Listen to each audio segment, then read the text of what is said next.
अगर आप एनआरआई हैं और अपनी बेटी के सुरक्षित भविष्य के लिए सुकन्या समृद्धि योजना में निवेश करने की सोच रहे हैं, तो आज की यह खबर आपके लिए बेहद जरूरी है, क्योंकि यहां एक ऐसी शर्त है जिसे नजरअंदाज करने पर आप इस योजना का फायदा ही नहीं उठा पाएंगे।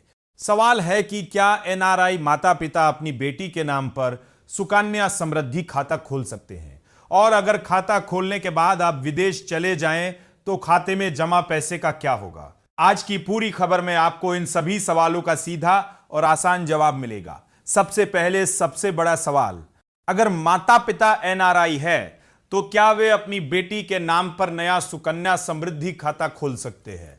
नियमों के मुताबिक सुकन्या समृद्धि योजना का खाता ऐसी बेटी के नाम पर खोला जाता है जो भारत की निवासी हो। एनआरआई या विदेशी नागरिक के मामले में नया खाता खोलना संभव नहीं है। यानी अगर खाता खोलने के समय आपकी बेटी या संबंधित पात्रता नियमों के अनुसार स्थिति एनआरआई है तो नया सुकन्या खाता खोलने का विकल्प नहीं मिलेगा। लेकिन यहां एक बेहद महत्वपूर्ण बात है। मान लीजिए आपने बेटी के नाम पर सुकन्या समृद्धि खाता तब खोला था जब आप भारत के निवासी थे। इसके बाद नौकरी या कारोबार की वजह से आप विदेश चले गए और एनआरआई बन गए, तो क्या आपका पुराना खाता तुरंत बंद हो जाएगा? यहां नियम कुछ राहत देते हैं। ऐसी स्थिति में खाता तुरंत बंद होना जरूरी नहीं है और निर्धारित शर्तों के तहत इसे मैच्योरिटी तक जारी रखा जा सकता है। लेकिन ध्यान रखिए, जैसे ही आपकी या आपकी बेटी की आवासीय स्थिति बदलती है, बैंक या पोस्ट ऑफिस को इसकी जानकारी देना बेहद जरूरी है।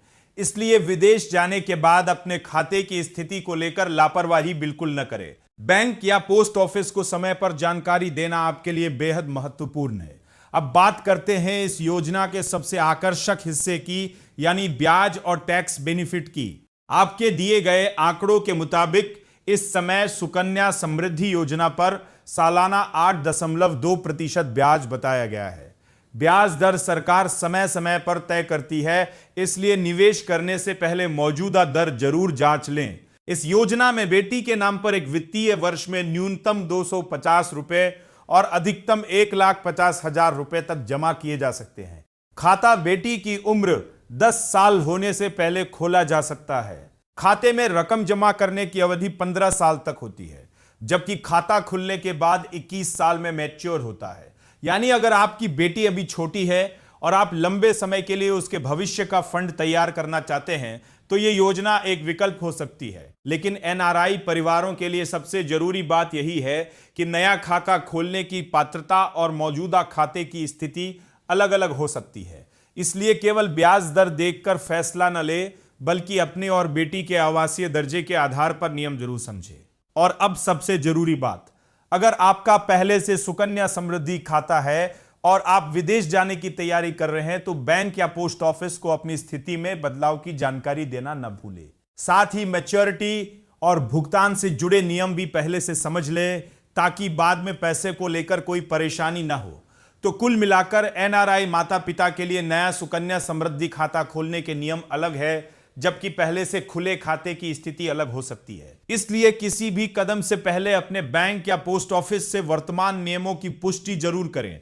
अगर आपको ये जानकारी उपयोगी लगी है तो वीडियो को लाइक जरूर करें, अपने परिवार और उन लोगों के साथ शेयर करें जो सुकन्या समृद्धि योजना में निवेश करना चाहते हैं। ऐसी ही जरूरी बैंकिंग, पीएफ, पेंशन और सरकारी योजना से जुड़ी खबरों के लिए चैनल को सब्सक्राइब करें और बेल आइकन जरूर दबाएं। मिलते हैं अगली जरूरी खबर के साथ।